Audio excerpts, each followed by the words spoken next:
Okay, here we go. Hundreds of German tanks are about to confront the Russians on a country whose name translates into the borderlands, into the frontier. Now, any student of history knows that that's probably not a good thing. And I probably should repeat what I just said.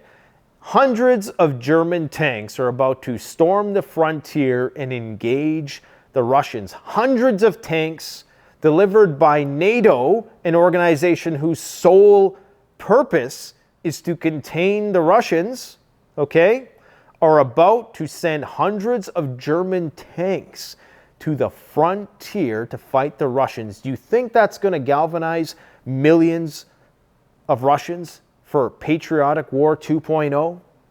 Does this sound like Operation Barbarossa 2.0 to you? Only this time with nuclear weapons? This is the biggest story of the year so far.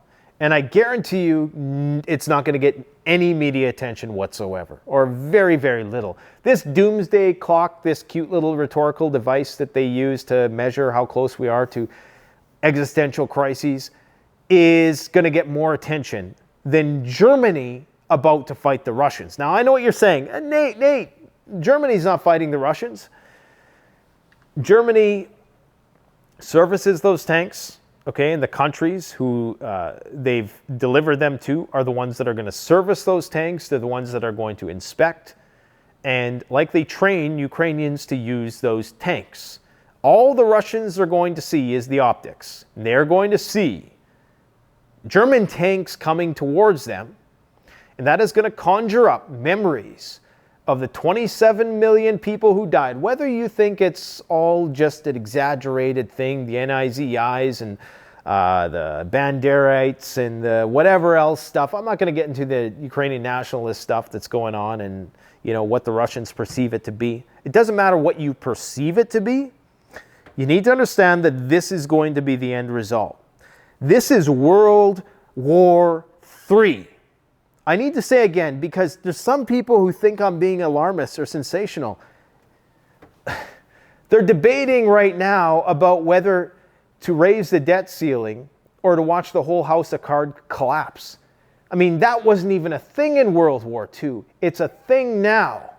This World War III stuff is just but one of the many crises we face, which is why the Doomsday Clock authors, the International Bulletin for Atomic Scientists, are being way too optimistic with this 90-second business. I mean, you're telling me that in 2020, the Doomsday Clock was 100 seconds to midnight, and now it's only 90 seconds to midnight? What? It's almost like they're doing damage control. It's almost like they're trying to keep people calm, because if they were to say it's 1 minute to midnight, like what are they saving 1 minute for? I mean, this is 1 minute to midnight. On the same day, they release this new thing, which has been way overhyped in the media. It's cute, but it really, it's not like it's the de facto metric, I guess, in most people's eyes for how close we are to Armageddon, but it's not like an empirical, it's not rooted in any sort of science at all. It's just an arbitrary number assigned by some experts. We've been saying this forever. Where's my recognition? No, I don't need recognition. The last thing I want is recognition. But the things that have transpired just in 2022 alone should have moved this clock well within a minute. I mean, the Sarmat, the Belgorod, the Poseidon nukes, the hypersonic missiles, the nuclear exercises, the lack of the New START treaty being honored at all anymore. I mean, come on. I mean, this is just ridiculous. 90 seconds? It's almost like they're just trying to keep people calm. This is bad, guys. This is really, really bad. Every so often, as we're narrating and foretelling this stuff as it happens, because it doesn't take a Nostradamus to understand what's coming next. You just have to pay attention to the news cycle and try to be as unbiased as possible and try to hear both sides of the story. And you know what's going to happen next. I mean, NATO is about to engage in a hot war with the Russians. Whether we want to continue to play this game of, well, we're not really fighting them. Come on. I mean, the Russians are about to see German tanks. Don't think that is not going to evoke some genetic feeling in a Russian who sees a German tank coming over the horizon. Do you know what that's going to do? We don't understand because we have never fought in a war like that. Obviously, I've never fought in a war. I'm not a military person, but I'm just saying from the perspective of a Russian who's had it on their border, who's nearly been conquered in the past, who was this close to going out in the past. I mean, the Germans were so close to ending Russia. And for them to see this is bad. And now the United States, guess what? They're getting ready to send the Abrams too.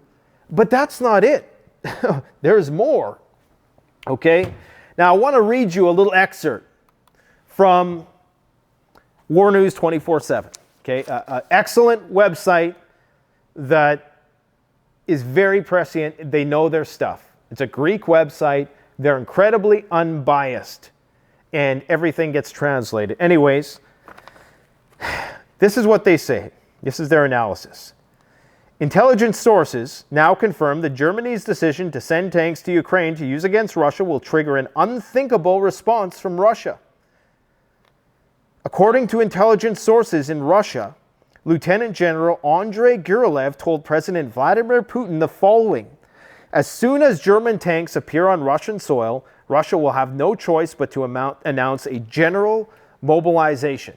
They've basically already done that anyways. They've done all the groundwork to establish this anyways. They've arguably already done a general mobilization. They just euphemistically call it partial so not to trigger people in the country. They don't want to trigger a huge mass exodus just yet.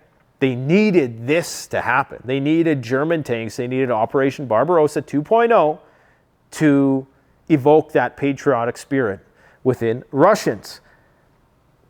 The general went on to tell President Putin that German tanks are a clear violation of World War II demilitarization pacts. Think about it. 1 year ago, Germany was contemplating whether or not to send helmets to Ukrainian soldiers, and they still had 2 operational pipelines. Now the pipeline has been exploded, and they're sending tanks. And we've been telling people for a year that we're in World War III, and the world is, I don't know if it's ignorance, it's stupidity, it's a coping mechanism, it's a defense mechanism, coping strategy. It must be a coping strategy. Or it must just be people, as I've thought in the past, who just read the title and always think that I'm predicting that the world is going to end tomorrow and that the nuclear bombs are going to be dropped in 24 hours. Never have we said that, but we have alerted people when there is evidence to suggest that there's a high risk and a high probability of those things happening. And right now, guys, that risk is sky high. Never mind 90 seconds, we're well within a minute to midnight, if we want to use that analogy. Russian sources report that Russia told Germany that this is a red line. We're going to talk about red lines tomorrow, the thin red line, as it's called. And World War III is bound to happen after this. I repeat, it's a red line, and World War III is bound to happen after this. Putin then will mobilize all 20 million Russian reservists, although there is no information on how the retraining on the Russian side will work in practice. Yes, of course, mobilizing 20 million people seems unthinkable when they're having challenges mobilizing 300,000, but just understand that even in World War II, they had millions, like almost 10 million guys at one point, and they had half the population they do now, okay? Maybe not half, but they had a smaller population. Putin can justify this step to the Russian people by saying that the last time German tanks raced against Russia, 27 million Russians were dead in the end. Can you imagine the speeches that we're about to see, guys? I mean, NATO just ended itself. I mean, it's going to be so embarrassing. It's going to be so embarrassing if NATO loses this war. NATO can't lose this war. We've talked about the reasons why in the past. There's too much at stake monetarily. And with the debt ceiling this high and all of these things hanging in the balance, China, Taiwan, de-dollarization, NATO has to win this war, meaning it has to go, it's got to get nuclear. I'm shaking right now, guys. I'm serious. This is crazy. Everyone will rally around the president of Russia. We remind you that Vladimir Putin had spoken about the NATO plan in the speech at the beginning of the war a year ago. A year later, it will be completely confirmed in the eyes of the Russian people. So, of course, he will be validated in his predictions in the eyes of the Russian people. This is the biggest story right now, bar none. There's no story bigger than this. Not because the lives of Ukrainians or Russians are worth more than the people who've died in other wars before, simply by virtue of the fact of nuclear weapons being the specter of nuclear war looming overhead. That's the only reason why we talk about this at all. I understand what happens in Ukraine doesn't directly affect people aside their pocketbook, but it will, it very much will, in the not so distant future. Let's talk about other things going on. Yeah, this is like, whatever. This and any other day would be a big story. U.S.-Israel kick off the largest ever military exercise as Iran nuclear talks falter. What could possibly go wrong? Let's have 4 wars at the same time. China, Taiwan, North Korea, South Korea, the Middle East, powder keg, and Europe at the same time. Let's get something going in South America while we're at it. Switzerland is not even neutral anymore. I mean, consider that. Davos, World Economic Forum, that thing that just happened or is still kind of happening in Switzerland, where they basically made Russia public enemy number 1, is now allowing arms re-exports to Ukraine from third parties, countries, other countries. Okay, so that means that they're going to allow what even Germany took weeks to debate, even though there never was a debate. It was just a stalling tactic, because what I've heard is that when they're mulling something like this, they're getting everything into place so they can fast track it. Because and the Russians' intelligence probably knows this anyways, but if they're saying that, okay, now we're probably going to send stuff, it's probably already there, and it's probably already securely in the country, or a lot of it anyways, or they found a channel to facilitate the safe transport of that stuff. So anyways, Switzerland is no longer even a neutral country. I mean, that was a thing in World War II. Switzerland was neutral. You could still do business. You could still come to the negotiating table, even Switzerland. And I'm hearing that as much as the Russia bros are hoping that Turkey is going to be the one to broker some sort of deal in the end, according to some of my sources, Turkey may be a lot more pro-NATO side than a lot of Russia bros realize, or they could be that one wild card. You just never know. You just never know. Turkey could be the deciding factor in this conflict in the end. The stuff going on in Syria could be the deciding factor with a lot of this. Fear and frustration in Moscow as air defense systems have been deployed. We've been talking about this. This all makes sense now. They're deploying air defense in Moscow as German tanks are about to engage Russian soldiers. And Russians are amassing hundreds of thousands of troops. Kiev is doing a shakedown of its government. Lots of corruption and this and that, and people giving themselves bonuses and things of this nature. It's almost like they're cleaning house before something big happens, before NATO takes over or something like that. It's like they're purging all of the bad actors before NATO takes the reign of this thing. I haven't really put the pieces of that together yet. I haven't given it much thought. Maybe you guys have some comments to share about that, but there's something going on in the Ukrainian government as well. Obviously, there's probably a lot of disagreement about the feasibility of defending, much less doing a counteroffensive. But then again, with this mission creep, I mean, once the tanks are in there, it's simply a matter of sending more. I mean, once you've overheard, like the hardest part is getting one tank there because it's so symbolic. But once the Russians have acquiesced to that red line being crossed, then it's simply a matter of sending more and more. And then it's not like you've crossed a new red line, you've just sent more tanks. Just like HIMARS, like if they were to send 100 HIMARS systems right now, it wouldn't really be a huge shocker. So, such is soft kill, mission creep. Now this is crazy. This is the war nobody is talking about. The Baltic states, if you're in the Baltic states, all I can say is, guys, I hope you're prepping. I hope you're prepping, or I hope you're prepping to bug the hell out of those countries. Because it's clear as day what's happening there right now. They're preparing for war. They're preparing for Russia to storm over those borders.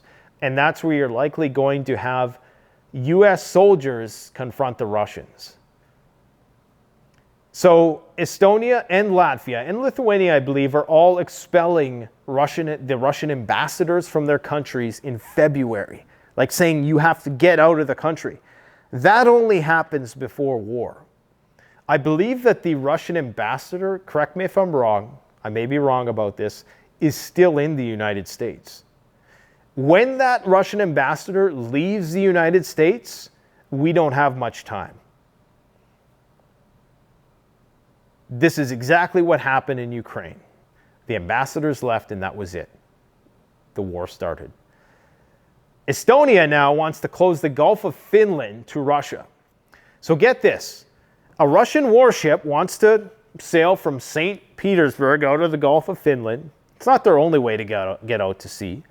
And they're going to do things in retaliation to this, which are going to increase the likelihood of a NATO engagement. But just imagine a Russian warship and some Estonian Coast Guard ship, whatever they have, trying to shake down and do some sort of audit of a Russian warship passing through. Do you think the Russians are going to allow that to happen?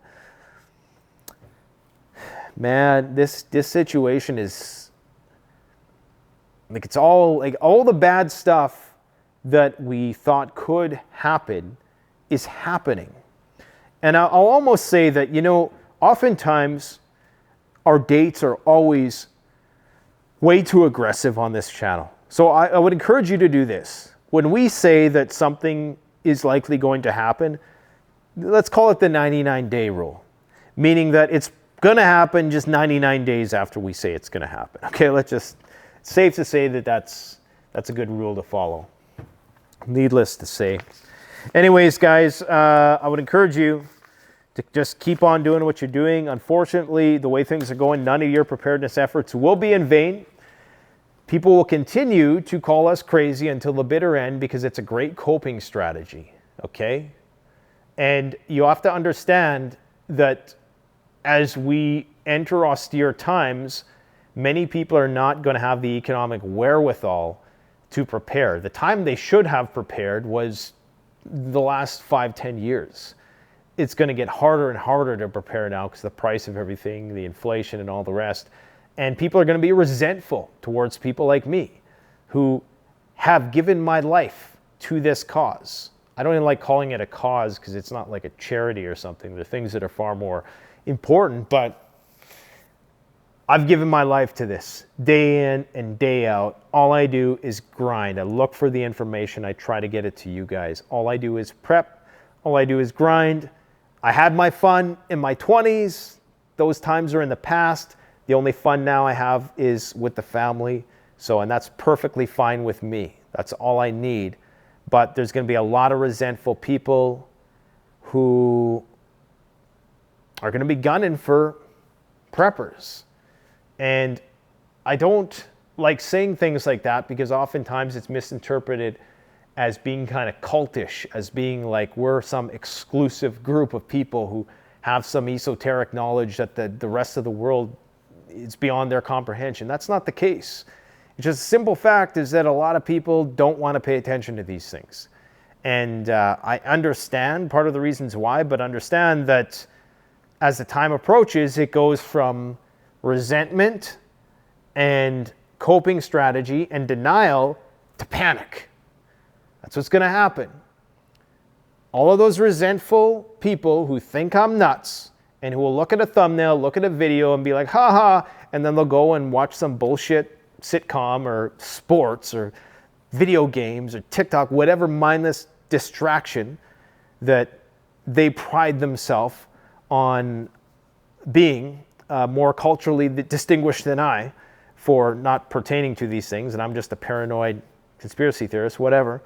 Those people are going to go right to panic, like right to panic, okay? And I'm telling you right now that the phone calls that we've been getting, like our customer service is not doing well right now. They're struggling because people are getting crazy. I mean, I hate to say it, like I love my customers. I love like the 99% of our customers, okay? I love you guys. You support people here who make living wages, and I make sure that people make living wages sending out premium products to get people ready for what's coming. But there's a lot of people who are just becoming very unhinged, guys. Okay, and I don't know what it is, but there's something in the air and it's not good. And as we approach the 0 hour, it's going to go from apathy and denial to panic. And you need to be prepared to take care of yourself when it all goes down, because I don't think anybody's at the helm of this sinking ship right now. I don't think there's any rational actors. I mean, I like to believe that there is. I like to believe that our leaders have a plan, that they've done all of the risk assessment to know that Russia is not going to respond in such and such a way, that we have the central intelligence and the whatever, that they have the information and that they know what they're doing.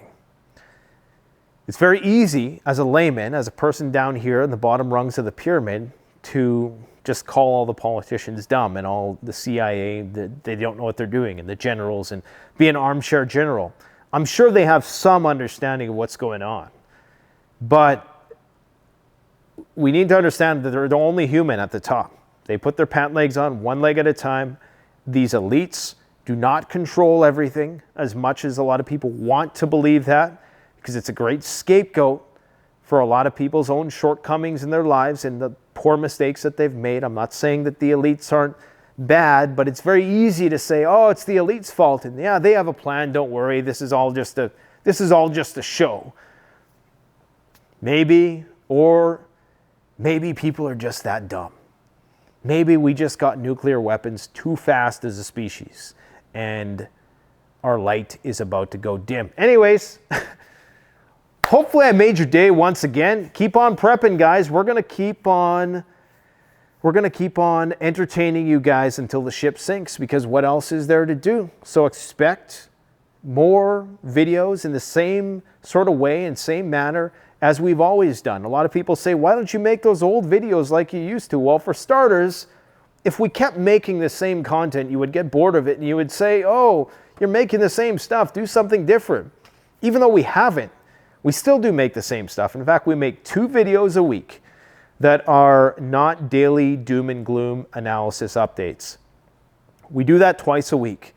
Back in the day, before all this craziness started a few years ago, that's what we did. We did 2 videos a week, and they're always like that. But as we approach the 0 hour, the focus becomes on information, because information is preparedness at that point in time, because you're so thick in the fog of war, and it's so hard to see what's coming next. And the disinformation and the misinformation is so thick that preparedness just boils down to having information, having accurate information, or having as much open source intelligence at your disposal as possible to form an informed opinion, okay? Now, like I say, we still make those videos. I had a comment today saying, the video we made on the weekend was like the videos we used to make, and we don't make those videos anymore. Guys, we release 2 of those videos a week. What can I say? It's just that we're releasing these daily updates, and I think a lot of those videos, they get buried in the daily updates. So we're going to keep on doing what we're doing, and you might even start seeing us upload 2 videos a day now, because as we approach the crazy time that we're about to approach, we're almost going to need multiple videos a day, I think, just to keep up, because things are just moving way too fast. Let me know what your take on Germany sending tanks and the US. I didn't even talk about that, but possibly sending Abrams tanks to the front, and F-16s and long-range missiles, and probably more, whatever they can throw at it afterwards, because we're running out of weapons, and that's going to be another story. Anyways, guys, let me know what you think in the comment section below. Thanks for watching. Canadian Prepper out.